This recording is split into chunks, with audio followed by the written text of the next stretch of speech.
नमस्ते नमस्कार दर्शकबिन, जी खबरमा तपाईलाई हार्दिक स्वागत छ। जी खबर लिएर उपस्थित छु म नरेन्द्र महतो। दर्शकबिन, अहिले हामी सर्लाही जिल्लाको क्षेत्र नम्बर 2 मा उपस्थित भएका छौँ। 2074 सालपछि अब मङ्सिर आउने 4 गते प्रतिनिधि सभा र प्रदेश सभाको चुनाव हुन गइरहेको छ। यहाँ सबै पार्टीले आफ्नो उम्मेदवारी दिइसकेका छन् र प्रचार प्रसारमा लागिसक्नु भएको पनि छ। तर आज हामी जहाँ उपस्थित भएका छौँ सर्लाही क्षेत्र नम्बर 2 मा यहाँ सत्तारूढ दल गठबन्धनको तर्फबाट महेन्द्र राय यादव सझा उम्मेदवारको रूपमा खडा हुनुभएको छ। र उहाँको उम्मेदवारी किन परेको छ? जब मधेसी दलको नेतृत्व गर्दै आउनुभएको छ। यहाँ आजदेखि राजनीतिकमा होइन दर्शकबिन, पटक पटक यस क्षेत्रबाट नेतृत्व गर्न मौका पनि पाउनुभएका छ र देश र जनताको लागि विकास पनि गर्नुभएको छ। तर जनताहरूको समस्या र धेरै जसो गुनासो आइरहेका छन् कि पटक पटक जिते पनि हामीहरूको जनचाहना अनुसार देश र जनताको लागि काम गरेको छैन। आज यसै सन्दर्भमा म उहाँसँग केही कुराकानी गर्न गइरहेका छु। वास्तविक यो सवाल जनताको सवाल हो, यहाँको यो क्षेत्रका जनताको सवाल हो। कुनै पत्रकार र कुनै सञ्चारकर्मीको सवाल छँदै छैन दर्शकबिन। वास्तवमा पटक पटक उहाँले जित्नु भएको छ, तर विकास के कति गर्नुभएको छ म उहाँबाट नै केही कुरा जान्ने प्रयास गर्दैछु। तपाईँलाई जी खबरमा स्वागत छ। ल, धन्यवाद छ। तपाईँले पटक पटक यहाँबाट जित्नु भएको छ, विकास पनि गर्नुभएको छ, तर धेरै जनताको गुनासो यो पनि छ, विकास राम्रोसँग भएको छैन, गुणस्तरीय भएको छैन। तर फेरि तपाईँ उम्मेदवारी किन दिनुभएको छ? सबभन्दा पहिले यो छठको यो पावन अवसरमा यो क्षेत्रको जनता लगायत सम्पूर्ण नेपाली दाजुभाइ दिदीबहिनीहरूमा हार्दिक मङ्गलमय शुभकामना व्यक्त गर्न चाहन्छु। र यो क्षेत्रमा मलाई चाहिँ मेरो लामो समयदेखि यो जनताको सेवा गर्दै आइरहेको, विकास निर्माणको र नेपाली जनताको र मधेसको जनताको अधिकारको लागि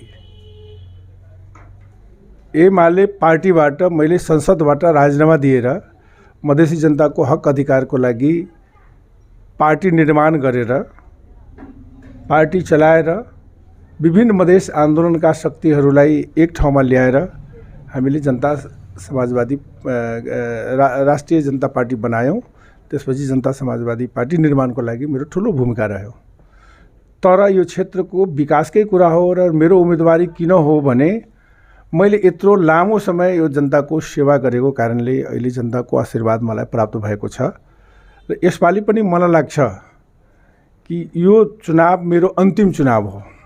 यसपछि म चुनाव लड्ने स्थितिमा छैन र आम जनतालाई पनि मैले अपिल गरिसकेको छु, यो मेरो अन्तिम चुनाव हुनेछ। यस कारणले सम्पूर्ण नेपाली र यही क्षेत्रका सम्पूर्ण मतदाताहरूसँग मेरो अपिल छ, मेरो निवेदन छ र मेरो आग्रह छ, एकपल्टको लागि सेवा गर्नको लागि र मैले गरेका कामहरू, जुन कामहरू छ अधुरा कामहरूलाई यो 5 वर्षको अवधिकालमा पूर्णता दिनको लागि जनतासँग मेरो अपिल छ र जनताको सहानुभूति म प्रति छ।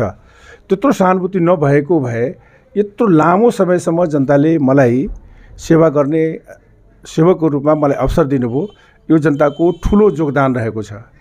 दोस्रो कुरा विकास निर्माणको र मेरो उम्मेदवारी किन हो भने विगतमा पनि मधेसको पहिचान र अधिकारको लागि र संविधान सभाबाट संविधान बन्नुपर्छ भने त्यो मान्यताको आधारमा यो आन्दोलनको नेतृत्व गर्दै यहाँसम्म मैले आइपुगेको छु। त्यसकारणले जनतामा मेरो अहिले पनि अब केही बहुदल व्यवस्था छ, विभिन्न पार्टीहरू छन्, एक दोस्रोको आलोचना र सकारात्मक आलोचना हुनुपर्ने अवस्थामा मलाई लाग्छ कि मेरो उम्मेदवारीको मुख्य कारण के हो भने र यसपालिको कि यो देशमा 5 वर्षको लागि नेपाली जनताले कम्युनिस्ट पार्टीहरूलाई यो देशमा शासन सत्ता सम्हाल्नको लागि र नेपालमा राजनीतिक स्थिरताको लागि उहाँहरूलाई जनमत प्राप्त भएको थियो। तर कम्युनिस्ट पार्टीहरूले आफ्नो सत्ता स्वार्थको कारणले कम्युनिस्ट पार्टीको विभाजन भइसकेपछि र यो संविधान प्रति, यो संसद प्रति र लोकतन्त्र प्रति जसरी एमाले जुन प्रकारको गैर कानुनी रूपमा असंवैधानिक रूपमा जुन प्रकारको संसद विघटन गर्ने काम गरे त्यसको लागि त्यति बेला हामीले जनता समाजवादी पार्टीको द्वारा सबभन्दा पहिले हामीले यो कुरालाई यो प्रतिगमन हो, यो प्रतिगमन कदमलाई सच्याउनु पर्दछ। नेपालमा सङ्घीय लोकतान्त्रिक गणतन्त्र र यो संविधानमा भएका उपलब्धिहरूलाई संस्थागत गर्दै अधुरा सपनामा अधुरा माग र मुद्दाहरूलाई सर्वसम्मत बनाउनको लागि हाम्रो मूल अहिले पनि यो उम्मेदवारीको एउटा पक्ष हो। दोस्रो पक्ष त्यसपछि हामीले यो फेरि केपी ओली सरकारले फेरि संविधानमाथि जुन प्रकारको होइन फेरि हमला गर्यो र संविधानलाई समाप्त गर्ने र देशमा प्रतिगामी शक्तिहरू लिएर भएको उपलब्धिहरूलाई समाप्त पार्ने जुन प्रकारको एमाले सरकारको जुन प्रकारको नियत देखियो त्यसको विरुद्धमा त्यति बेला हामी जनता समाजवादी पार्टीमा नै रहेर यसको फेरि हामीले सदनदेखि सडकसम्म र अदालतसम्म हामीले गयौँ र फेरि संसद पुनर्स्थापना भयो र त्यति बेला नै यो गठबन्धनको निर्माण भएको हो। यो गठबन्धन अचानक हातमा भएको छैन। यो यो यो यो गठबन्धन बन्नको लागि यो देशको संविधानको रक्षाको लागि, लोकतन्त्रको रक्षाको लागि, संविधानलाई अक्षर पालन गर्नको लागि र नेपाली जनताले अहिलेसम्म राजनीतिक स्थिरता नेपालमा होइन विकास निर्माणका कामहरू यी सबै अधुरा कामहरूलाई सुशासनको लागि, समावेशी समानुपातिको लागि यो देशमा जुन प्रकारको सङ्घीय लोकतान्त्रिक गणतन्त्रको रक्षाको लागि यो गठबन्धन निर्माण भएको छ र मेरो उम्मेदवारीको मुख्य उद्देश्य भनेको यो संविधानलाई रक्षा गर्नुपर्ने, नागरिकताको मुद्दाको लागि सरकार बन्दाखेरि सहमति भएका विषयहरू यसलाई सम्बोधन समाधान गर्नको लागि यो गठबन्धनको यो साझा उम्मेदवार अधिकारी रूपमा सङ्घमा म छु, कमा सुनिल शाह, खमा कौशल यादव नेपाली कांग्रेसबाट हो। यो आधिकारिक उम्मेदवार हो। त्यसकारणले यो उम्मेदवारी भनेको आधिकारिक भइसकेपछि एक नम्बरमा त्यो सत्ता गठबन्धनको जुन लक्ष्य र उद्देश्य छ कि नेपालमा राजनीतिक स्थिरताको लागि, नेपालमा होइन संविधानको रक्षाका लागि, लोकतन्त्रको रक्षाको लागि यी विषयहरूलाई प्रथम प्राथमिकता हो। दोस्रो यो क्षेत्रको होइन विकास निर्माणको क्रममा अहिले हाम्रो हुलाकी सडक, पहिले हुलाकी सडक टेन्डर चन्द्रनिगापुरको केन्द्रले गर्ने, त्यसपछि यो प्रदेशमा गइसकेपछि यो प्रदेशबाट कामै अगाडि बढ्न सकेन। यो जम्मा 43 किलोमिटर हो। यसको टेन्डर 3 खण्डमा भएको 65 करोडमा 73मा भएको हो। 5 वर्ष 6 वर्ष भइसक्यो। यो बिचमा हामीलाई यहाँ सर्वदलीय यही मलङ्गवामा हामीले आन्दोलन गर्नुपर्ने हो। त्यसपछि बल्ल अहिले यो राष्ट्रिय गौरवको योजनामा हुलाकी सडक आएको छ र अहिले हुलाकी सडकको काम तीव्र गतिमा भइरहेको छ र यस बिचमा नै हामीले हुलाकी सडकको जुन राष्ट्रिय गौरवको योजना हो त्यसमा होइन 90 करोडको ठेक्का भएर अहिले सबै हुलाकी सडकको सबै ठाउँमा होइन जहाँ गाउँ बस्ती छ त्यहाँ अब नाला बनाउने, कलभटहरू लगाउने, पुलहरूलाई पुनर्निर्माण गर्ने, त्यसपछि फेरि यसमा एस्फाक पिच गर्ने एउटा प्रक्रिया अगाडि बढिसकेको छ। टेन्डर भएर काम सुरु भइसकेको छ। प्रथम यो सर्लाही जिल्लाको 43 किलोमिटर यो हो र यो अधुरा काम पुरा गर्नको लागि मेरो उम्मेदवारी आवश्यक छ। एक दोस्रो यो क्षेत्रमा र मलाई यी क्षेत्रको जनतालाई भन्न चाहन्छु कि 26 करोडको विद्युतको प्रोजेक्ट छ। मेरो सबभन्दा पहिले यो 5 वर्षको अवधिकालमा 2 वर्ष चाहिँ यो कोभिड-19 को कारणले 2 महिना कुनै प्रकारको विकास हुन सकेन। नेपाली जनताको जानलाई सरकारले बचाउनको लागि सारा साधन स्रोत त्यतातिर परिचालन भए। 2 वर्षमा कुनै विकासको निर्माण, मेरो अवधिकाल भनेको 3 वर्ष हो र यो 26 करोड रुपियाँ मैले संसदीय कोष, स्थानीय निकायबाट र त्यति नै पैसा केन्द्रबाट जम्मा 26 करोडको प्रोजेक्ट छ। त्यति बेला होइन केही पोलहरू जरान भएको छ र अहिले पनि केही टेन्डरको प्रक्रियामा छ। म विश्वास गर्न चाहन्छु यो निर्वाचनपछि र धान खेतबाट होइन हटिसकेपछि त्यसपछि चाहिँ यो पोलहरूको र विद्युतीय कामहरू सबै हुन्छ। यो 26 करोडको मलाई चाहिँ कुनै पनि नेपालको निर्वाचन क्षेत्रमा यत्रो ठुलो विद्युतको किसानको उत्पादन वृद्धि गर्नको लागि, किसानको होइन समृद्धिको लागि स्वाभाविक रूपमा यो एउटा डिम प्रोजेक्ट हो। एक दोस्रो मैले जति पनि होइन गरेँ होइन धेरै डिप बोरिङहरू करिब यो क्षेत्रमा 50वटा डिप बोरिङहरू जरान भएको छ। मैले आफ्नो साझेदारीमा गाउँपालिकासँग होइन यो सानो ट्युबवेलहरू धेरै खेतमा होइन जडान भएको छ र त्यस कारणले मेरो यसपालिको उम्मेदवारी कृषि क्षेत्रलाई प्राथमिकतामा हो। कृषि क्षेत्रको साथसाथ सिँचाइको व्यवस्थाको लागि। तेस्रो विषय भनेको यो डिपहरू धेरै सञ्चालन भएको छ र अधुरा डिप बोर्डिङहरू सञ्चालन गर्ने। चौथो विषय भनेको यो सिँचाइको लागि अहिले सुनकोशी मरेन डाइभर्सन सुरु भइसकेको छ। त्यो मैले 51 सालमा संसद हुँदाखेरि त्यति बेला मैले नै एकचोटि संसदमा म एमालेबाट त्यति बेला जितेको थिएँ र मैले त्यसै अचानक मलाई कुनै जानकारी थिएन। मैले त्यो क्षेत्रको जनतालाई सिँचाइ गर्नुपर्छ भने यो चुरे काटेर ल्याउने पानी भनेको थियो 2051 सालमा। मैले सिँचाइ मन्त्री हुँदाखेरि त्यति बेला मैले 1 लाख रुपैयाँ बजेट त्यति बेला अन्तिम थियो। मेरो अवधि पनि समाप्त हुन लागेको बेलामा एउटा त्यो स्टडीको लागि होइन पैसा निकासा थियो। त्यसपछि मेरो निरन्तर त्यसमा सहयोग रह्यो र अहिले त 35 अरबको होइन ठेक्का भइसकेको छ।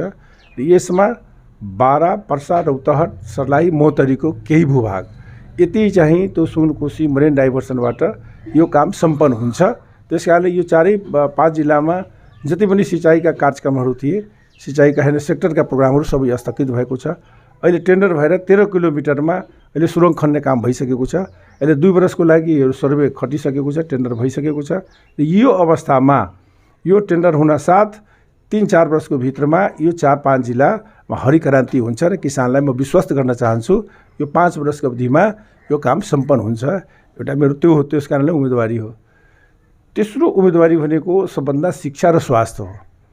अहिले हाम्रो यो क्षेत्रमा र यो मधेसमा मैले धेरै विद्यालयहरू स्थानीय निकायबाट पनि होइन शिक्षालाई महत्त्व छ, स्वास्थ्यमा महत्त्व छ र शिक्षा स्वास्थ्यलाई खास गरिकन प्रजननको लागि सबै ठाउँमा होइन त्यसको व्यवस्था गरिएको छ। ती केही अधुरा कामहरू धेरै हस्पिटलहरूले बनिरहेको छ अहिले गाउँपालिकामा होइन। त्यसमा मेरो ठुलो योगदान रह्यो र सरकारको नीति पनि हो। त्यसकारण यी सबै सवालहरू जुन अधुरा छ यो 5 वर्षमा पुरा हुन्छ। दोस्रो अब शाखा रोडहरू अहिले पनि 3-4 वटा यो क्षेत्रको मूलतः बाँकेबाट सग्रामपुर करिब 72-73 करोडको टेन्डर भएर काम सम्पन्न अवस्थामा छ। त्यसरी फुलजोडदेखि होइन अहिले यहाँ त्रिभुवननगरसम्म भारतीय सिमानासम्म त्यो रोड अधुरा छ र त्यो मलाई लाग्छ कि यो 5 वर्षमा त्यो सम्पन्न हुन्छ। त्यसमा केही अधुरा भाग थियो, त्यो त्रिभुवननगरमा होइन त्यो हुलाकी सडकभन्दा दक्षिण थिएन। 13 करोडको टेन्डर भएर त्यो काम सुरु भइसकेको छ। त्यहाँ अरू 4 करोड रुपैयाँ दिएर अर्को बाटो बनिरहेको छ। त्यस्तै 2टा अब यताको लिङ्क रोड हो। तेस्रो भनेको अहिले संसदीय निर्वाचन क्षेत्रको रणनीति सडकमा अहिले पर्सादेखि अहिले पिपरा हुँदै नोकेलवा र मोहनगञ्जसम्म यो काममा ठेक्कादार सुरु गरिसकेको छ। अहिले अब नालासाला खन्ने काम भइरहेको छ। यो जम्मा अहिले 32 करोडको प्रोजेक्ट हो र विगतमा नै टेन्डर भएको हो र यसपालिको बजेटमा 32 करोड हो। त्यसकारणले भारतीय सिमानादेखि राजमार्ग जोड्ने एउटा यो प्रोग्राम यो। दोस्रो त्यहाँ त्यही गाउँपालिकामा सखोबादेखि होइन त्यो चौलिखा बजारसम्म जोड्ने केही पिच भइसकेको छ, केही अधुरा छ। यसपालि त्यो सम्पन्न हुन्छ त्यो पिच। तेस्रो त्यही गाउँपालिकामा केही पुलेसाहरू छन् होइन, जस्तो प्रदेश सरकारबाट पनि टेन्डर भएर अहिले काम सुरु भएको छ। त्यो भारतीय सिमानाको नाका हुँदै नोकेलवा हुँदै त्यो पनि जोड्ने काम भइरहेको छ। त्यस्तै यसपालिको बजेटमा पिपरादेखि 1 करोड रुपैयाँ छ, त्यसलाई पनि चौलिखा बजार जोड्ने र सबभन्दा होइन यो ब्रह्मपुरी गाउँपालिकामा त्यो अवस्था छ। त्यसकारणले त्यतातिरको होइन सडकको नेटवर्क जुन निर्माण भएको छ त्यो अगाडि बढेको छ। सग्रामपुरदेखि अहिले अब धनकौल हुँदै हरपुरवासम्म होइन त्यो पिचिङ भइरहेको छ। जुन अधुरा काम छ त्यो 5 वर्षमा सम्पन्न हुन्छ। त्यस कारणले पर्सादेखि अहिले डुमरियासम्म होइन पिचिङ भइसकेको छ। त्यहाँदेखि होइन अब ईश्वरपुरको 15 नम्बर वार्डसम्म जोड्न बाँकी छ। त्यस कारण यसपालिको बजेटमा जुन मैले यसपालि सरकारमा हुँदाखेरि जुन बजेटहरू होइन अहिले रातो किताबमा राखिएको छ, हरपुरवाको 6 नम्बर वार्डदेखि सिधै राजमार्ग जोड्ने त्यसमा पनि बजेट छ, त्यसलाई बहुवर्षीय योजनामा लानुपर्ने हुन्छ। यी कामहरू जुन छ नि अब को यति एउटा पार्ट भयो र त्यो क्षेत्रमा पर्ने अहिले 4-5 वटा पुलहरू जो टेन्डर प्रक्रियामा छ। मैले धेरै जनताहरूलाई भने तपाईँलाई विश्वास छैन भने यहाँ चन्द्रनिगापुरसँग सोद्धा हुन्छ। नम्बर 1 पुलमा कमा पर्ने बाँकेको जुन सग्रामपुर के अरे महेन्द्रनगरदेखि गौशाला हुँदै मलङमा जोड्ने धेरै पुलहरू बनिसके। त्यसमा 2टा पुल हो। जिङरबाको पुल यसपालि टेन्डर भएर काम यसपालि बढ्छ, यो छठपछि काम सुरु भन्छ, ठेकदारले भन्छ।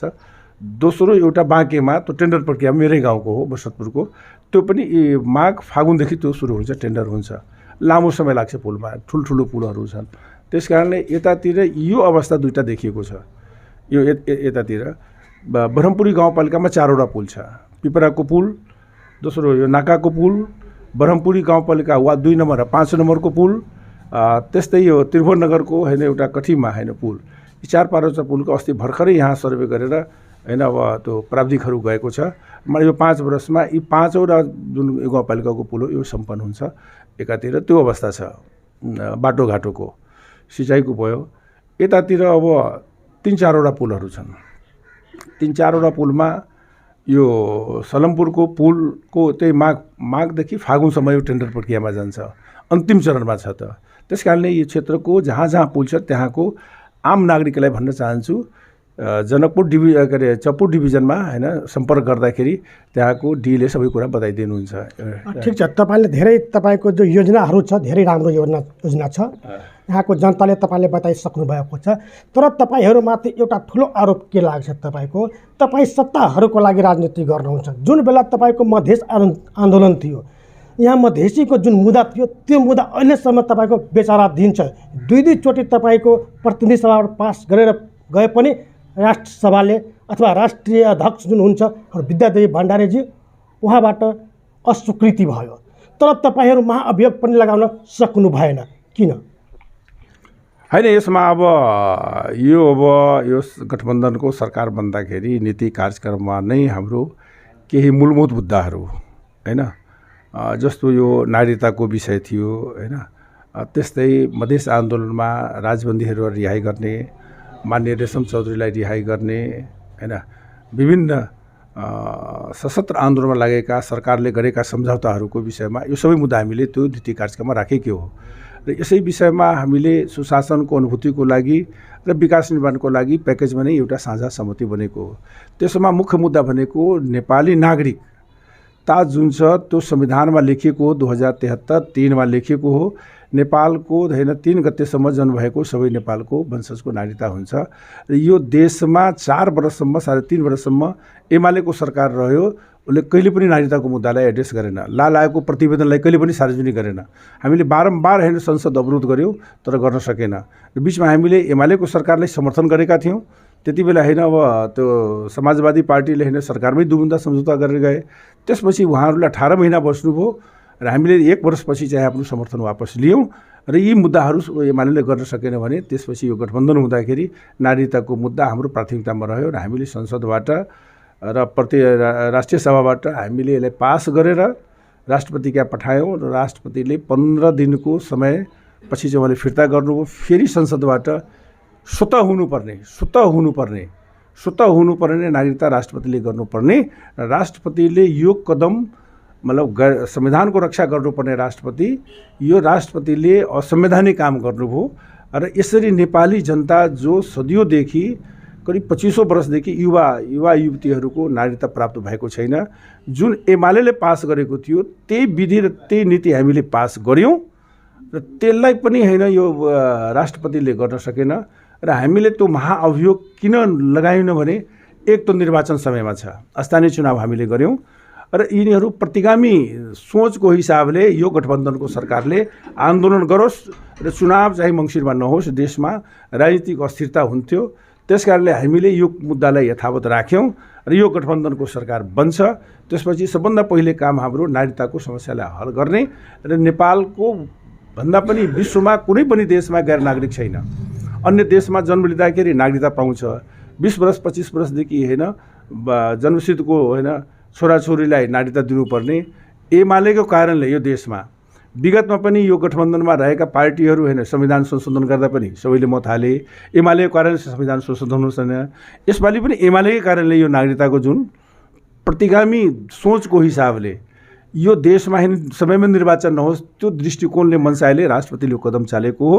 त्यसकारणले राष्ट्रपतिको कदम यो संवैधानिक कदम हो राष्ट्रपतिले त्यति बेला नै राजीनामा गरिदिनुपर्ने थियो नैतिक रूपमा र स्वतः गर्नुपर्ने कानुनी अधिकार जुन छ र अन्य मुलुकको अन्य देशमा पनि यो अवस्था छ। त्यसकारणले हामीले निर्वाचनलाई नै प्रमुख राखेर निर्वाचनबाट नै अब नयाँ सरकार बन्ने नयाँ राष्ट्रपति छनौट हुन्छ। त्यसपछि यो संसदबाट यो गठबन्धनले नागरिकताको प्रथममा राखेको छ र अन्य विषयहरू जुन छ नि 9 महिनासम्म एमाले सरकार संसदै चल्न दिने, धेरै कानुनहरू बनाउन सकेन। अहिले स्थानीय सरकार प्रदेश सरकारको कानुन बन्न सकेन। हामी सुरुदेखि उठाउँदै आएका छौँ भने जनसङ्ख्याको आधारमा होइन प्रतिनिधित्व हुनुपर्ने हुन्छ। दोस्रो देशमा होइन अहिले जुन प्रकारको अवस्था छ, अहिले जुन प्रकारको अवस्था छ त्यो अवस्थालाई न्यूनीकरण गर्नको लागि यो संविधानलाई संशोधन गरेर सर्वसम्मत बनाउनको लागि हामीले उठाउँदै आएको मुद्दा मधेसका मुद्दाहरूको सवालमा अहिले पनि यो गठबन्धन एकमत छ र त्यसको परिणाम के हो भने अहिले हामीले मधेस प्रदेशका जुन घोषणा गऱ्यौँ यसमा नेकपा माओवादीले नै फुल्ली समर्थन गर्यो र म धन्यवाद दिन चाहन्छु जो मधेसी विधायकहरू हुनुहुन्थ्यो उहाँले बहुमतले पास गर्नुभयो। एउटा मधेसले पहिचान चाहिँ प्राप्त गरेको छ। त्यसमा एमालेको विरोध नै रह्यो, एमाले होइन असहमति नै जाहेर गर्यो, तर पनि यो पास भयो। त्यसकारणले यी गठबन्धनका विगतदेखि उठाउँदै आएका संविधान संशोधन, नागरिकता लेख र सुशासनको लागि कानुन बनाउने सवालमा जुन अधुरा हाम्रा माग मुद्दा छ र यसै कारणले यो उम्मेदवारी हो कि भने यसपालि गठबन्धनको पक्षमा संविधानको रक्षाको लागि नै हो। दोस्रो अब एमाले र त्यहाँ जुन प्रकारको अहिले अब जनता समाजवादी यो गठबन्धन भएको छ, अपवित्र गठबन्धन हो। यसले देशमा होइन ठुलो सङ्कट ल्याउनेछ, यो संविधान समाप्त हुनेछ, देशमा अराजकता हुनेछ। सम्पूर्ण मतदाताहरूसँग अपिल गर्न चाहन्छु कि यो गठबन्धनलाई बचाउनको लागि यो विशेष परिस्थितिमा निर्माण भएको र नेपालमा प्रथमबार गठबन्धनको माध्यमबाट चुनाव भइरहेको छ। यो चुनावलाई सफल पार्नको लागि र संविधानको रक्षाको लागि नै हो। तपाईँले अपवित्र गठबन्धन उहाँलाई तपाईँले आरोप लगाउनु भएको छ, तर तपाईँहरू कहिले एमालेसँग नजिक हुनुहुन्छ, कहिले काङ्ग्रेससँग नजिक हुन्छ, तर हाम्रो मधेसी जति पार्टीहरू छ तपाईँहरू एक भएर फेरि फुट्नुहुन्छ, जसको कारणले हामी मधेसीहरू अरू पछाडि धक्रिरहेका छन्। अर्को कुरा, तपाईँ केन्द्रीय नेता पनि हुनुहुन्छ। तपाईँले नै भने म धेरै दिनदेखि राजनीति गरेको छु, तर यहाँका युवाहरू, यहाँका बेरोजगार समस्याहरू अहिलेसम्म समाधान भएको छैन। हाम्रा देशका युवाहरू हजारौँ सङ्ख्यामा विदेश पलायन भइरहेको छ। जति नेपालमा हाम्रो फ्याक्ट्रीहरू थियो, उद्योग धन्दाहरू थियो, सब चौपट भइसकेका छन्। तपाईँहरू केही पनि गर्न सक्नु भएको छैन। यो आरोप जनताबाट छ तपाईँको। होइन, यो सोच कि अब यो मधेसी दलहरू हामीले एकता गरेर ल्यायौँ होइन। राष्ट्रिय जनता पार्टी र सङ्घीय समाजवादीको बिचमा एकता भयो र हामीले एउटा वैकल्पिक शक्ति निर्माण गर्ने उद्देश्यको साथ गऱ्यौँ। तर समस्या कहाँ भयो भने अब जुन बेला संविधानमाथि जुन प्रकारको होइन एमाले सरकारको जुन प्रकारको गैर संवैधानिक कदम उठ्यो, त्यति बेला हामीले प्रतिगमन भनेर नेपाली जनताको बिचमा गयौँ र हामीले सर्वोच्च अदालतमा मुद्दा हालेर हस्ताक्षर गरेर हामीले त्यति बेला यो संविधानको रक्षाको लागि अगाडि बढ्यौँ। त्यति बेला हाम्रै पार्टी, त्यति बेलाको जनता समाजवादी पार्टीबाट लोसपा पार्टीको निर्माण जुन भयो, त्यो लोसपा पार्टी निर्माण हुँदाखेरि त्यति बेला उहाँहरूले 18 दिनको लागि केपी ओलीसँगै खडा हुनुभयो र त्यति बेला हामी उहाँहरूलाई प्रतिगामी भन्यौँ र उहाँहरूले 18 दिनपछि सर्वोच्च अदालतको फैसलापछि उहाँहरूले सत्ताबाट पदमुक्त हुनुभयो र उहाँहरू अहिले पनि असंवैधानिक कदम, त्यो मन्त्री पनि असंवैधानिक कदम पनि असंवैधानिक कदम गर्नुभयो। त्यति बेलादेखि उहाँहरू एउटा पार्टीबाट छुट्नुभयो र हामीले त्यसलाई उहाँहरूलाई कारवाही गरेर निकाल्यौँ नै। त्यसपछि माधव नेपालजीको पार्टी 24 जना नखडा भइदिएको भए मलाई लाग्छ कि त्यो बेला यो गठबन्धन बन्ने पनि थिएन र संविधानको रक्षा हुने पनि थिएन।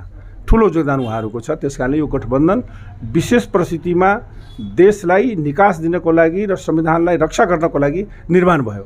त्यसकारणले मधेसी पार्टीहरू किन फुटे? त्यही सत्ताको लागि पार्टीमा गए, 18 दिनको लागि उहाँहरू जानुभयो। त्यसपछि त्यति बेला जनता समाजवादी पार्टी बनाउँ, म एक्लै सिङ्गल खडा भएर हाम्रा 3-4 जना साथीहरू, पछि धेरै साथीहरूले हामीले जनता समाजवादी पार्टी निर्माण गऱ्यौँ र हामीलाई के लाग्यो भने यो देशको संविधानको रक्षाको लागि, लोकतन्त्रको रक्षाको लागि र मधेसको मुद्दा सम्बोधन र समाधान गर्नको लागि यी पार्टीबाट नै हुन्छ भनेर हामीले त्यति बेला उहाँलाई गऱ्यौँ र हामीले एमालेसँग कहिले पनि सहकार्यमा गएनौँ। हामी यही गठबन्धनमा थियौँ। तर अहिले सबभन्दा दुःखद कुरा के हो भने केही सिटको लागि, केही स्वार्थको लागि अहिले जनता समाजवादी पार्टीको जुन एमालेसँग गठबन्धन भयो त्यो एउटा पार्ट हो। त्यो अपवित्र गठबन्धन लिने भने कि मधेस आन्दोलनको सबभन्दा नोक्सान गर्ने एमाले नै हो। मधेसलाई दमन गर्ने, मधेसलाई होइन सारा अधिकार त्यसमा त काङ्ग्रेस पनि थियो सरकारमा नि त्यति बेला, होइन सरकारमा थियो। यो विशेष परिस्थिति मैले एमालेको कुरा अहिले गरिरहेको छु, यो गठबन्धनको मधेसको दलहरूको। दोस्रो कुरा के भयो भने मधेसी दलका नेताहरूले मधेसी जनताको अवसरबाट वञ्चित गरे। सबैले आफ्नो परिवारवाद, आफ्नै नातागोता, आफ्नै सम्धि आदि इत्यादिलाई उहाँहरूले जुन प्रकारले गर्नुभयो, मधेसी जनतामा एउटा वितृष्णा पैदा भयो। एक सत्ता स्वार्थको लागि विभाजन हुने, हामी धेरै टुटफुटबाट जोड्दै आएका थियौँ। तर यो बिचमा यो प्रतिगामितामा कोही जाने, कोही आफ्नो स्वार्थ आफ्नो होइन, श्रीमतीलाई होइन, सांसद आफ्नो होइन, छोराछोरीले बनाउनको लागि मधेसी जनताको अवसरबाट वञ्चित गर्ने काम गरे। त्यसकारणले मधेसी जनतामा धेरै निराशा छ। त्यसै अवस्थामा हामीले पनि जनता समाजवादी पार्टी किन छोड्यो भने हामीले के भनेका थियौँ भने सामूहिक नेतृत्व हुनुपर्दछ, समावेशी हुनुपर्दछ र विधानको अनुसार चाहिँ अगाडि पार्टी बढ्नुपर्दछ। उहाँहरूले मान्नु भएन। त्यसपछिले हामी त्यहाँबाट अलग भयौँ र यो पार्टी निर्माणमा डाक्टर बाबुराम भट्टराईको सबभन्दा ठुलो योगदान हो। उहाँले आफ्नो 4 नम्बरमा नाम काटेर तल राखेर उहाँले एकता गराउनु भयो। देशको एउटा बुद्धिजीवी, एउटा होइन प्रधानमन्त्री भएको व्यक्ति यो पार्टीलाई एउटा राष्ट्रिय पार्टी एउटा बनाऊ। त्यसकारण अहिले के देख्यो भने मधेसी पार्टीहरू आफ्नो व्यक्तिगत स्वार्थको लागि र क्षेत्रीय हिसाबमा, जबकि हामीहरूको परिकल्पना के हो भने राष्ट्रिय पार्टी निर्माण गर्नको लागि हामीले जनता समाजवादी पार्टी निर्माण गऱ्यौँ। तर नेताहरूको आफ्नो व्यक्तिगत स्वार्थको कारणले त्यो विभाजन हुँदै अहिले केही सिटको लागि उहाँहरूले जुन गठबन्धन गर्नुभयो, यही गठबन्धनमा हुनुहुन्थ्यो, उहाँले यही गठबन्धनमा बस्नु पर्थ्यो, यही मुलुकको होइन संविधानलाई रक्षा गर्नु पर्थ्यो। जो संविधानको भक्षक छ राष्ट्रपतिदेखि लेख्ने एमाले, त्यसैसँग उहाँहरूले गठजोड गर्नुभयो। र अहिले पनि राप्रा पार्टीसँग उहाँहरूको गठबन्धन छ एमालेको, केही न केही ठाउँमा छ, स्थानीय चुनावमा पनि भयो।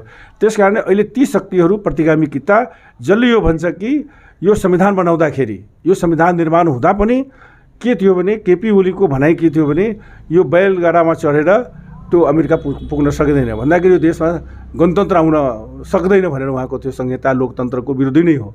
त्यो पार्टी अहिले पनि अब जनता बुझेर नबुझेर कहाँ मतदान गर्छ आफ्नो ठाउँमा हो। तर हाम्रो अपिल आग्रह के हो भने अहिले यो संविधानको रक्षाको लागि अपवित्र गठबन्धन हो।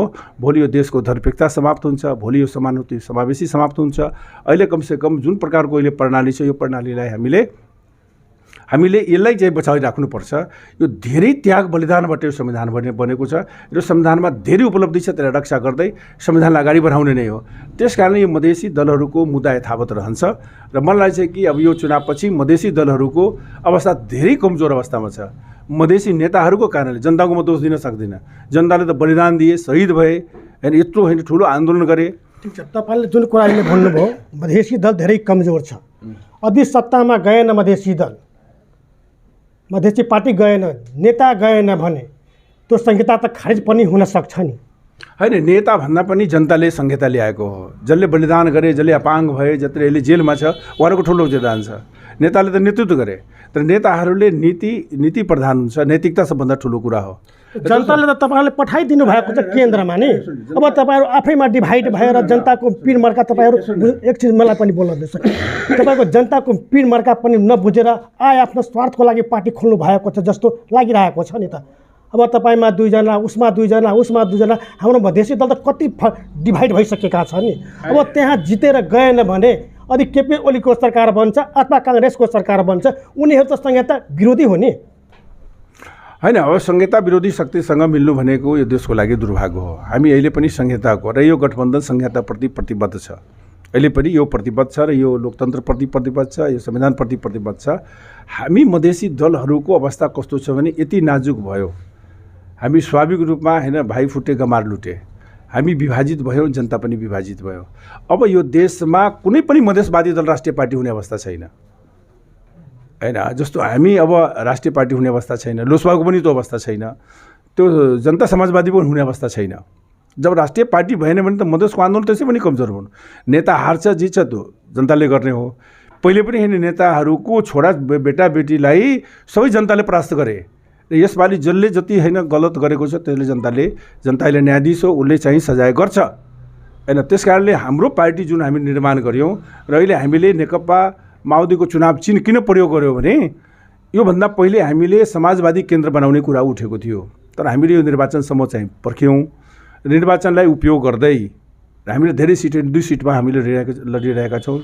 प्रतिनिधि सभामा र 4 सिट हाम्रो उसमा हो र निकट भविष्यमा एउटा नयाँ ढङ्गको समाजवादी केन्द्र बनाउने जसले राष्ट्रिय मुद्दालाई सम्बोधन गरोस्, मधेसको मुद्दालाई प्राथमिकतामा राखोस्, त्यसरी अगाडि बढ्ने हिसाबमा हामीले निर्वाचन प्रयोग गरेका छौँ। अहिले पनि पार्टी कानुनी व्यवस्था छ, 2टा पार्टी मिलेर एउटा साझा चिन्ह लिन सकिन्छ।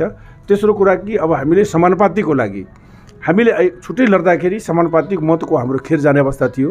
त्यसकारणले हामी उहाँहरूको समानुपातिकमा होइन मत हाल्ने र यसबाट हाम्रो पनि होइन पार्टीको केही प्रतिनिधि आउँछ भने र निकट भविष्यमा अब यी मधेसी दलहरूको भविष्य, मधेसी पार्टीहरूको नेताहरूको भविष्य अन्धकार छ। त्यसकारण मधेसी नेता जितेर गए पनि के गरे, कुर्सीको लागि लड्छ, सरकारमै जान्छ।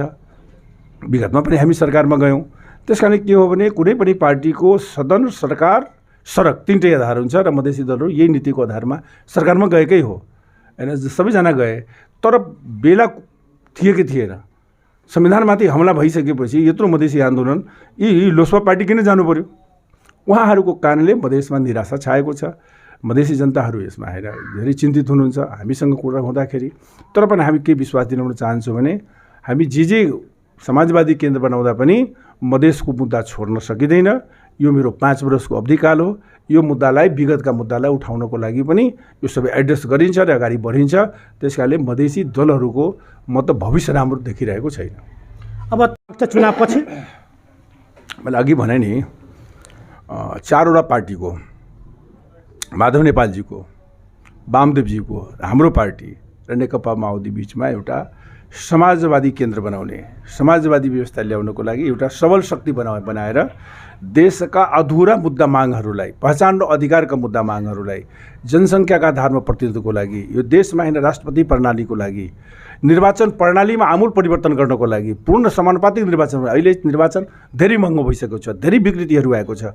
नेपाल जस्तो गरिब देशमा यसरी चुनाव प्रचारले जुन प्रकारको अहिले अवस्था छ, यसले नेपाली जनताको जीवन धान्न सक्दैन। त्यसकारणले पूर्ण निर्वाचन प्रणाली गरिदियो भने मलाई चाहिँ कि जनतामा पनि एउटा स्वच्छ निर्वाचनको पद्धति हुन्छ। तेस्रो राष्ट्रपति प्रणाली किन राष्ट्रपति प्रणाली किन चाहियो भने गरिब मुलुकमा होइन जुन देशमा राष्ट्रपति प्रणाली लागू भएको छ ती देशहरू सबै सम्पन्न भएको छ।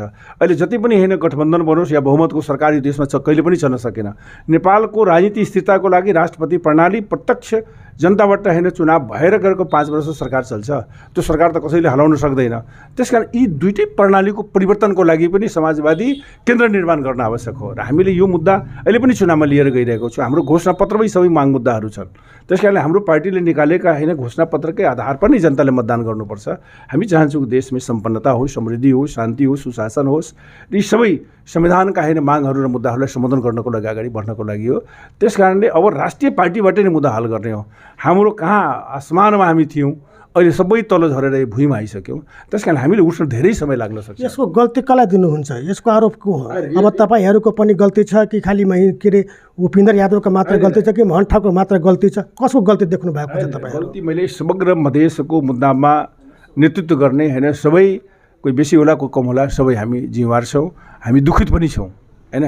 यो मधेसी दलको अवस्था हेर्दाखेरि हामी चिन्तित पनि छौँ, दुखित पनि छौँ। तर के हो भने यो मधेसी दलहरूमा सबै एकात्मक हिसाबको सोचले, अवसरवादी आफै प्राप्त गर्ने हिसाबले, जस्तो कि मैले नै मेरो कुनै परिवारवादमा छैन, मेरो कुनै होइन राजनीतिमा होइन संलग्नता छैन। हामी छोड्छौँ, त्यसपछि अहिले परिवारको सदस्य जनतालाई सेवा गर्नको लागि अगाडि बढाउँछौँ। तर सबैले बिचमै अवसर गरे खन्दानै यो देशमा समानुपातिक कुरा हामी गर्छौँ, समावेशी कुरा गर्छौँ। यही समानुपातिक समावेशी हो। आफ्नै परिवार आफ्नै खन्दानलाई हामीले गर्छौँ। यो समानुपातिक जुन ल्याउनु भएको छ तपाईँहरू केन्द्रमा बसेर, यो ठिक गर्नुभएको छ कि गल्ती गर्नुभएको छ? यसको युज कसरी भइरहेको छ? यसको जुन समानुपातिक प्रणाली नेपालमा छ, जातीय जनसङ्ख्याको आधारमा प्रतिनिधित्व सुनिश्चित छ। तर यसभित्र जुन विकृति छ त्यसलाई अन्य मुलुकमा समानुपातिक समावेशीको जुन आधार छ, त्यसकारण हामीले पूर्ण समानुपातिक निर्वाचन प्रणाली चाहन्छौँ। जातीय जनसङ्ख्याको आधारमा सबैको अल्पसङ्ख्यकदेखि बहुसङ्ख्यक समुदायको जति जातीय सङ्ख्या छ, अहिले पनि यो यसमा त अब मधेसको 52%, मुस्लिमको होइन 12%, दलितको 17% छ नि यही मध्य प्रदेशमा। त्यसरी त उहाँहरूको प्रतिनिधित्व हुन्छ। तर हामी के चाहन्छौँ भने अब यो निर्वाचन प्रणाली भनेको स्थानीय निर्वाचनलाई हटाइदिने, यो स्वतन्त्र रूपमा हुने, त्यसपछि चुनाव प्रणाली भने पूर्ण समानुपातिक हिसाबमा जातीयको आधारमा चाहिँ प्रतिनिधित्व गर्दाखेरि हुन्छ र त्यसमा अन्य सिस्टमहरू गर्नुपर्ने हुन्छ। यसमा पनि हेर्ने कमी कमजोरी छ, यसलाई सुधार गर्नुपर्ने हुन्छ। त्यसकारणले यी प्रणालीलाई पूर्ण समानुपातिक प्रणाली लगियो भने यसले पुनः चाहिँ नयाँ कानुन नयाँ व्यवस्थाको हिसाबले हुन्छ। यी माग मुद्दाहरू चाहिँ। ठिक छ। अब तपाईँले गाउँघरमा घुम्दै हुनुहुन्छ, जनताको प्रतिक्रिया के छ? तपाईँलाई राम्रो गर्नुभएको छ कि गडबड गर्नुभएको छ कि के भनिरहेको छ जनताबाट तपाईँलाई? कुनै गुनासो कुनै प्रश्न उहाँहरूको छ कि छैन? होइन, जनताको गुनासो स्वाभाविक हो होइन। जनताको गुनासो के हो भने मलखादको होइन। मलखादको लागि जनताको म कृषि मन्त्री हुँदाखेरि मलखादको अभाव भयो। नेपालमा सधैँ मलखादको अभाव हुने हो। यसको मुख्य कारण के हो भने नेपाली किसानलाई 7 देखि 10 लाख मेट्रिक टन चाहिन्छ। नेपाल सरकारको बजेट 15 अरब रुपियाँ छ, विगतमा पनि थियो, अहिले पनि थियो र 15 अरब रुपियाँले अहिले 2.25 लाख मेट्रिक टन मात्र होइन किसानले उपलब्ध पाउने हो। दोस्रो कुरा कि यो बीचमा 1 वर्ष पहिले 450 को मेट्रिक टन थियो, अलि सस्तो थियो र बीचमा युद्धको कारणले विभिन्न देशमा हेर्ने उत्पादनहरू कम भए, युरिया मल खादहरू पाउन अभाव भयो।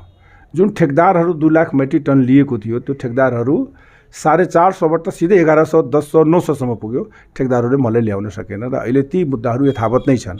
तर पनि हामीले भएकै साधन स्रोत नेपाल सरकारको त्यसबाट होइन मल खादको टेन्डर भयो र मैले आफ्नो अवधिकालमा धेरै देशहरूसँग नै सम्पर्क गरेँ।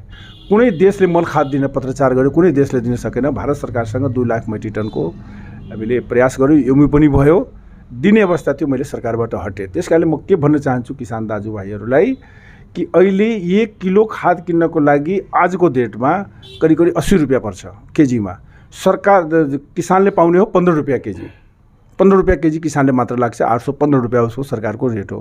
80 रुपियाँ किन्दाखेरि करिब 4000 एउटा बोरामा पर्छ। सरकारले यति सब्सिडी दिन सक्दैन। मलाई पनि के भनेको थियो भने यो 15बाट यसलाई वृद्धि गर। मैले भने कि म गर्न सक्दिनँ, म किसानको छोरा हुँ, म गर्न सक्दिनँ। आउने सरकारले अब यसलाई कसरी गर्छ? त्यसकारणले सधैँ यो देशमा मल खादको अभाव भइरहन्छ। यसको लागि 5 लाख मेट्रिक टन किन्नको लागि 7 lakh metric ton urea DP सबै मिलाएर 54 अरब रुपियाँ चाहिन्छ नेपाल सरकारको। नेपाल सरकारको त्यो यथेष्ट बजेट छैन, किनकि ठुलो सब्सिडी हो। भारतमा 50% सब्सिडी छ, 50%मा छ। मल खादको अभाव सधैँ रहिरहन्छ नेपालमा। यो स्वाभाविक रहन्छ, किनकि हामीसँग जति बजेट छ त्यही बजेटमा मल खाद ल्याउने हो। त्यो 2.25 लाख मेट्रिक टन हो। 5 लाख युरिया चाहिन्छ, 3 लाख त कमी रहन्छ। कहिले पनि पुरै विगतमा पनि भएन। यो 5 वर्षको अवधि हेर्नुभयो भने एमालेको सरकारमा त कहीँ मलै खाँदै आएन। कोभिड-19 थियो, त्यो परिस्थिति ल्याउन सकेन। प्रयास त गरेको थियो सरकारले त्यति बेला पत्रचार गर्यो, हामीले कुनै देशले दिन सकेन होइन। जुन अहिले रासा आयो, देशको 15% मल खाद दिन्छ। उसले युद्धको कारणले होइन, युक्रेनको युद्धको कारणले मलै खाँदैन। चाइनाले बन्द गर्यो, अमेरिकाले गर्यो। भारत त अहिले पनि होइन 1 करोड 30 लाख मेट्रिक टन अहिले पनि बाहिरबाट खरिद गरिरहेको अवस्था। तर पनि हामीले ल्याउने प्रयास गऱ्यौँ। दोस्रो कुरा कि नेपालमा अब फ्याक्ट्रीको सम्भावना छैन, किनकि एउटा फ्याक्ट्री निर्माण गर्नको लागि 1 खरब 25 करोड मैले एउटा एस्टिमेट बनाएको थिएँ। 1 खरब 25 करोड रुपियाँ लाग्छ। त्यसको लागि होइन जुन अहिले हाम्रो टेन्डर प्रक्रियामा गयो। टेन्डर प्रक्रियामा गइसकेपछि 3टा ठेकदारहरूले हालिसकेपछि अब नेपालको जनतालाई किसानलाई 10 लाख मेट्रिक टन चाहिन्छ मोटामोटी। त्यत्रो पुँजी लगाएर यो मल खाद निर्माण गरिसकेपछि कहाँ देशमा जान्छ? कुन देशमा जान्छ? कुनै देशले किनिदिनु पर्यो। भारतले किन्ने अवस्था छैन, चाइनामा जाने स्थिति छैन भन्दाखेरि यो फ्याक्ट्री लगाउने पनि स्थिति छैन होइन। त्यसको लागि ग्यास चाहिन्छ। त्यो पनि हामीले जग्गा चाहिँ बुटबलमा होइन तयार गरेका थियौँ होइन। लगानी बोर्डले होइन टेन्डर गरेको हो। लगानी बोर्डले टेन्डर गर्दाखेरि अब पाइपबाट चाहिँ ग्यास ल्याउनु पर्ने भारत सरकारले दिनु पर्यो। भारत सरकारको आफै कमी छ। मतलब यी प्राविधिक जो त्रुटि कमजोरी छ, सरकारले चाहेर पनि यो ग्यासको व्यवस्था हुन सकेन भने मल खाद हुने 500 मेगावाट विद्युत चाहिन्छ। यत्रो लगानी छ। लगानीकर्ताले लगानी गर्छ भने उसले 10,000 मिटर बजार पाउनु पर्यो। मैले भारतको मन्त्रीसँग गएर भेटेकै थिएँ यो बिचमा। मैले भने तपाईँहरू लगाइदिनुहोस् होइन, तपाईँहरू आफ्नो देशमा हेर्ने यूपी बिहारमा हेर्ने जान्छ भन्दाखेरि हाम्रो देशमा त 9वटा फ्याक्ट्री निर्माण भइसक्यो। 15 लाख त हामी निर्यात गर्छौँ। र दोस्रो यसको विकल्पमा के हो भने न्यानो युरिया भनेको 800 लिटरमा दिन्छ। त्यसले जमिनमा 5 नाइट्रोजन छ, त्यो नाइट्रोजनले हैन पातमा राम्रो गर्छ। यसमा हैन 40% हुन्छ, यसमा 15-20% नाइट्रोजन मात्र हैन धानमा जान्छ, बाँकी सबै जरो उर्वरा शक्ति गर्छ। त्यसकारण नेपाली किसान दाजुभाइ मैले सबै ठाउँमा भन्दै गएको हो। त्यसकारण यो राष्ट्रिय र अन्तर्राष्ट्रिय प्रसिद्धि भयो मलखातको, यो किसानहरूले उठाउने काम गर्छ। एउटा ठिक छ, अन्तमा तपाईँ आफ्नो मतदाताहरूलाई के भन्न चाहनुहुन्छ? होइन, हामी अन्तमा यो मतदातालाई हामी निवेदन गर्न चाहन्छौँ, दरखास्त गरेका छौँ उम्मेदवारी दिएर, जनता न्यायाधीश नै हुन्। मलाई विश्वास छ कि मेरो दरखास्तमा मेरो निवेदनमा यसपालि अन्तिम पटकको लागि यस क्षेत्रको सम्पूर्ण मतदाताले मलाई मतदान गर्नुहुन्छ, सहयोग गर्नुहुन्छ। यसपछि मेरो फेरि राजनीतिक जीवनमा मेरो निरन्तरता रहन्छ। यी जनताको सेवा अधुरा कामहरू होइन, जनताको दुख सुखमा होइन विगतदेखि म सेवा गर्दै आएको छु, पछि पनि गर्छु। यसकारण मलाई अपार बहुमतले यो क्षेत्रको जनताले मलाई यसपालि सेवा गर्ने मौका प्रदान गरिदिनको लागि मेरो दरखास्त निवेदन गरेको छु। जो दरखास्त छ जनता न्यायाधीश हो, फैसला मेरो पक्षमा हुने म आशावादी छु र जनताले यसपालि मलाई विश्वास छु म उहाँहरूले मलाई सहयोग गर्नुहुन्छ र 5 वर्ष मलाई सेवा गरेर म बिदाबारी हुने अवस्थामा छ। त्यसका आम मतदातासँग मेरो अपिल छ, निवेदन छ, मलाई एकचोटि अरू तपाईँहरूको अधुरा काम पुरा गर्नको लागि, सेवा गर्नको लागि, मबाट केही कमी कमजोरी त्रुटि भए तापनि केही देशको विशेष परिस्थितिको कारणले, कोभिड-19 कारणले धेरै अधुरा योजनाहरूलाई पुरा गर्नको लागि नेपाली जनतालाई, किसानलाई कमसेकम खेतमा पानी, मल, यसपालि मैले मलको होइन सातै प्रदेशमा 3-3 करोड रुपियाँ छुट्याएको छु। धेरै कुराहरू एउटा अरू भन्न चाहन्छु कि यो गाउँपालिकाहरूमा, यो नगरपालिकामा अहिले ग्रामीण उद्योग विकास एउटा विश्वको प्रोजेक्ट हो। यस जिल्लामा होइन करिब 84 गाउँपालिकामा लागू छ। त्यहाँ सबै गाउँपालिकामा होइन पशुको र त्यहाँ अब त्यो कृषि बजार, त्यहाँ अब गरिबी न्यूनीकरणको लागि 15 जनाले गऱ्यो भने 30 लाख रुपियाँ हुन्छ, 30 लाख त्यो अनुदान दिन्छ, 25 जना गऱ्यो भने 50 लाख। यी प्रोग्रामहरू यो सबै लन्च हुन्छ। त्यसकारणले मैले जुन योजनाहरू ल्याएँ यो मधेसको 84 गाउँपालिकामा छ, त्यो योजना यो मधेसको जनताको लागि एउटा नयाँ जीवनदान हुनेछ। त्यसकारणले पनि यो क्षेत्रमा होइन जहाँ हाम्रो प्रोग्राम छ लन्च गराएको छु, त्यसलाई होइन धेरै ठाउँमा होइन यो सबै सफल पारिदिनको लागि मलाई एकचोटि सेवा गर्ने मौका मलाई जनताहरू मतदान गर्नु छ, मलाई विश्वास छ। धन्यवाद। दर्शकबिन, भर्खरै तपाईँले सुन्नुभएको छ सर्लाही क्षेत्र नम्बर 2बाट प्रतिनिधि सभाको उम्मेदवार महेन्द्र रायजीको कुराकानी। धेरै कुराकानी हामी गरेका छौँ, धेरै प्रश्नहरू तिर्सिआएका थियो, तर सबैले सर्टकटमा उहाँलाई जवाब दिइसक्नु भएको छ उहाँले। अब तपाईँहरू वास्तविक उहाँको विश्वासप्रति कति तपाईँहरू पनि विश्वास गर्नुहुन्छ, उहाँको बोलीमा तपाईँको कति विश्वास छ, त्यो त तपाईँले 4 गते जुन मन्सिर आउँदैछ तपाईँ मत दिएर उहाँलाई जिताउनुहुन्छ भने उहाँले पनि दरखास्त गरिसक्नु भएका छ। हस्त दर्शकबिन, जी खबरको लागि सर्लाही वडा नम्बर 2।